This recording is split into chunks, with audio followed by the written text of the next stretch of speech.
What is up, guys? Welcome back to the channel.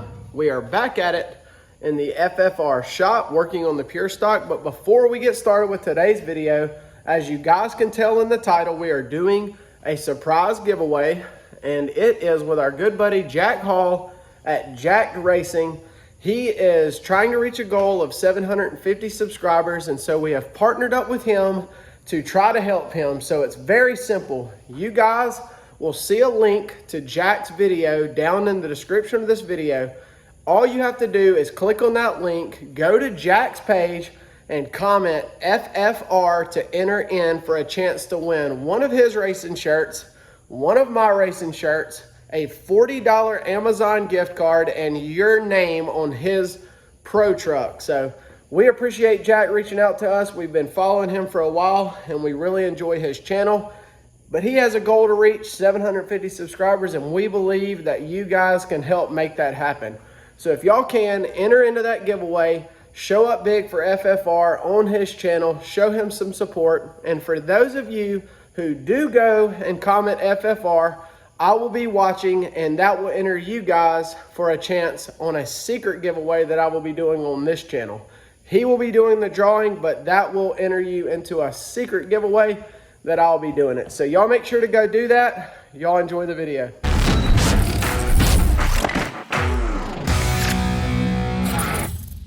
So here we are back exactly where we left off in the last video. I had a few people actually reach out to me. I know I mentioned the tire situation and the seat. Lawrence from California actually reached out and said he possibly has some rims for me. And Mr. Tim from Small Town Adventures said that he possibly has a seat. So I really appreciate you guys reaching out. But until we get word on them, I still would like to try to get these rims off just so that I can say I did, because now it seems like I'm being defeated by them. So what I'm going to do first is I'm going to lower the car back down and see if I can possibly even attempt to get them off. If I can't with a breaker bar, I'm going to move on to plan B, and that's to probably go buy another 1-inch socket and get the right extension, or maybe I possibly am going to weld it onto that four-way over there. But I'm not too concerned about that because that's the least of our worries. For now, I would like to either get this sheet metal pulled out, and I'm also, I know for a fact tonight, going to get that side cut out just like this side. So you can see I didn't actually come over and show you guys, but I've already cut this side completely out, and that's how I want it to look so that I can get in here and make our brackets and stuff like that. So that's enough talking. I'm going to get to work first, get this thing back down on the ground, see if I can get this to break free, or at least get my socket off, and we'll go from there. So let's see if this is even possible, or if we're going to have to back up and punt right off the bat.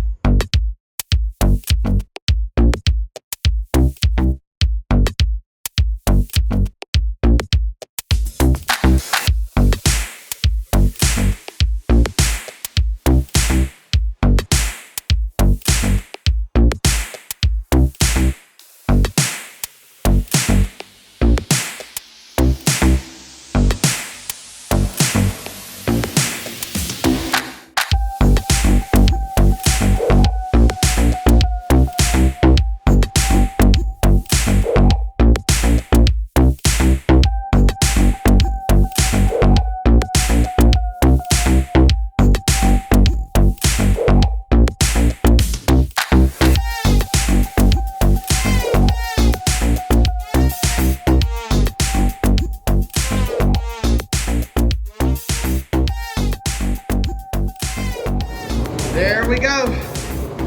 They are finally off. All 4 tires. It's amazing what a little bit of penetrating oil, a couple of days of soaking, and some WD-40 will do. I sprayed WD-40 on all the lugs just so that my impact socket wouldn't stick, and that penetrating oil really helped as well. Once I broke that one loose, that was the only one I had to use the breaker bar on. That cobalt drill, actually with a fresh battery, was able to break them off. So my other cobalt drill over there, I guess the battery was a little low and it just wouldn't handle it. But let's see if any of you old school guys know what these wheels are. broad wheels, road wheels, whatever it is. If any of you guys says like ONEONTS Alabama, if any of you guys know these wheels or ran these wheels, y'all let me know, because them things are forever old. And look at this, all them Hoosiers are still holding air, every one of them. And this thing is crazy old. So, but at least now I can see my drums, and then the fronts, everything looks good there. It opens it up a little bit more, so I'm happy about that. I know that's nothing for you guys. I just took the wheels and tires off, but now they're off. So with that said, I am actually going to keep these. Again, Mr. Lawrence out of California said that he possibly has some rims for me, so that'll be good if I can get them. These are going in storage, and I'm going to keep them, and you guys are going to learn out why that I keep them. I'm going to tell you guys later. That's coming sooner than later. But for now, I was going to say let's go ahead and get this sheet metal out, but I'm going to skip that, and we're going to go right to cutting that side out. So I'm going to get you guys set up, and I'm going to get all my grinders and all that stuff, and we're going to see if we can get this whole entire section out of the car and get this cleaned up a little bit more, and then we'll talk a little bit more about the back. So let's get this taken care of, and then we'll come back and see how it looks whenever I got it all out. Here's one last look how it looks. All right, let's get it.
This is nice and cleaned up. You can see right here that everything is nice and smooth. Of course, I got to get my grinder out. I've cleaned all this up right here, and then I made this straight. So now I've given myself a really good area to work right here, and that came off fairly easy. I was able to find one more blade for my recip saw and cut that off. So now, for right now, I'm going to get my grinding rock out, and I'm going to clean all this up, spend some time just grinding all this down nice and smooth, and get all this nasty rust paint looking stuff off. And then when I come back, I'll show you guys what it looks like. I'm not gonna bore you guys with another time lapse. Just once I get done grinding everything and smoothing it all out, I'll come back and show you guys the after product. So here is the final product. Got it all smoothed out. You can see here, I threw some primer on there just so all of you guys can see that this car does look really nice when it's painted. It is such an illusion that that thing looks as bad as it does because of the paint. But here is some of the roll cage primed. And you can see it really does look nice. It's gonna look really nice once I get the paint on it. But I got this done. You can see right here that everything is nice and smooth. I can run my hand across it. I may even get my flap disc, but probably not. But I got it all the way up in here and cleaned it up all the way back here. And I got this cut off to where you can see there's that stub out right there for the car. So I've got it still on the tripod. I'm gonna show you guys. I know for most of you, you know what I'm talking about, what I'm gonna do here, but for some of you who don't, I'm gonna show you. And this is for testing purposes only and for demonstration only, but this pipe you can see is cleaned out all the way up through there. Nothing up in there, but what I'm gonna do is, again, this is just to show you guys, I'll have the same OD pipe, and there'll be a pipe just like this except it'll be a little bit more snug. The idea of this pipe is what I want the OD of this to be, where it's kind of snug and slides right up in there, almost like a plug. And what it'll do is I'll drill out a hole right here, and I'll also drill out a hole in the other one for my plug, and I'll push this up in there and pin that with a pin. Then I'll shove my pipe up in there, and then I'll drop this back down, and it'll fall into that other hole, and then I'll weld them 2 holes so that I got a nice solid plug right here. And then I'll weld around this piping. So then this here, which will be square tubing, only have pieces of angle iron, will come out just like this. And this piece right here will land on it. And then this will go all the way into there. And then I notch this out perfect to where when this goes in, that angle, that angle will be set just like this, perfect. And it'll have some angle iron A-frame braces just like that.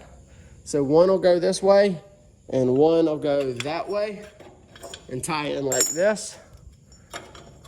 Come out, that'll land on, this one will come out, and then I'll have this. And then when I get, I keep bumping the camera, sorry. When I get out here to where my A-frame is, I'll put a piece of plate on it. And then this pipe, like I said, right here, will come down just like this and land on it. And that will tie this roll cage into this frame. Hope that makes sense. A lot of work, but you can see, guys, I'm gonna do this thing right. Everything's nice and clean. I will end up coming and capping this off with some sheet metal so that this doesn't get full of dirt, and all this will be covered with body. So I'll actually sheet metal all this in. Whenever I put my door plate on, more than likely I'll come up here with some sheet metal and close the driver compartment all the way in. But before I wrap up tonight, I want to show you something that I did discover. I've been shop vacuuming up here, but it may be a little hard to see, but you can tell that this here looks kind of rough. Of course, so did that, but I'm going to fix it. But what I have discovered is that I do not have to do both rears, and this is why. Check this out. Here is why I'm not going to do both rears. First off, this bar, which goes all the way up to right there, comes down and then has a bar that lands and goes right down to the same bar I'm tying it up there, which is the frame. Then it comes off and lands into this. This here, which is my main hoop, is coming down and tied into right here. Let me get it down there, son. Which is right here. What I have discovered is that this plate, this main plate, which is right here, is welded to the frame. So this here is frame of the car. This is not like fender well. And the reason I know that is because if you look under here, that's exactly where the leaf spring mounts. So right there is where the leaf spring mounts. And so that is directly under right here. So this is just a little bit of overhang plate that's hanging off right here. That's excess. The main strength is right here. And all this is solid on both sides. You can see right here. Let me see if I can zoom in. Right there is all frame that's welded to. And this right here is just extra plate that's hanging off. So I actually, if I wanted to, can go right here and cut this off, because this is absolutely pointless. So that is good news. I am gonna still come back and cut this rust out and get rid of this here and just clean it up to where this isn't gonna hit somebody in the face when I'm going down the track. But other than that, that is really good for me, because that means I don't have to do anything right here. This is just dirt, by the way. So that's a win. But anyways, I'm gonna call that a video. I know that this, again, is not much, but to me, this is huge, because this is one step closer to having this done, and then I can move on to bigger and better things. I'm gonna take these rotors and I'm gonna get them turned. I'm gonna get new brakes. I'm gonna redo the steering. I told you guys that I got that knuckle. Here is that new knuckle that I bought. And so I'll get that put on right here and weld it on to where that's done. I actually was able to revive the old one. Look at there. So that's pretty cool. Also, one last thing is I discovered that 1, 2, 3, 4, 5, 6, 7, 8, 9, 10. This is a 10 bolt main. Is that right? Y'all tell me. Not a 10 bolt main. This thing has 10. It's not a Ford 9-inch. Shoot, I don't know. I just noticed that I got a chunk in there. It's the stock Chevy rear end. It's not the one with the pumpkin in it, or the third member as they would call it. Guys, remember, bear with me. I'm just trying to learn this stuff. But I did learn that that is the original rear end out of this car. And then last but not least, before we close out, I have to give a huge shout out to my buddy TJ Pratt. TJ hooked me up with a transmission for this car. That was one of the last things, well, not one of the last, but it was one of the main components that I was lacking. The motor is in the works, but the transmission I still needed. And so he hooked me up with that, and TJ and Ronnie Roberts have been huge help with telling me what to do with this car and just, you know, giving me advice and pointers and stuff like that. I've also told them to please let me know when I say something wrong or I do something wrong as well. So TJ, Ronnie, thank you guys so much. I know y'all are watching. But anyways, guys, thank y'all so much. I hope y'all enjoyed the video. We got a lot done. I'm gonna do that other side off camera. I'm not gonna show you guys that. Y'all already saw that I did this side. And so I'll get to this side over here. It's not much left to do. I'm just gonna clean up some stuff.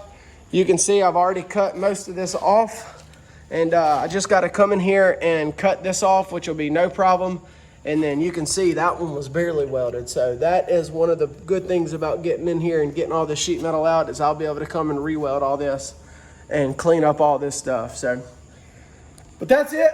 Thank you guys so much. Y'all please do me a favor and go check out Jack Hall's YouTube channel, Jacked Racing. Please, it would mean the world to me for you guys to go do that and to just support him and help him reach 750. Heck, help him reach 1,000.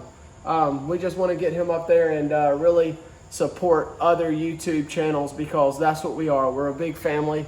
It's not just about the growth of one person. It's about, you know, spreading the wealth and the love to everyone. So he's offering some cool stuff, and I really appreciate what he does for the racing community. I'm going to sign off. Y'all please make sure to like, comment, and subscribe. Help us to reach 5,000 subscribers. Welcome to all of our new channel members and to our new subscribers. We really appreciate you guys. Y'all, I will see you in the next one. Thanks for watching.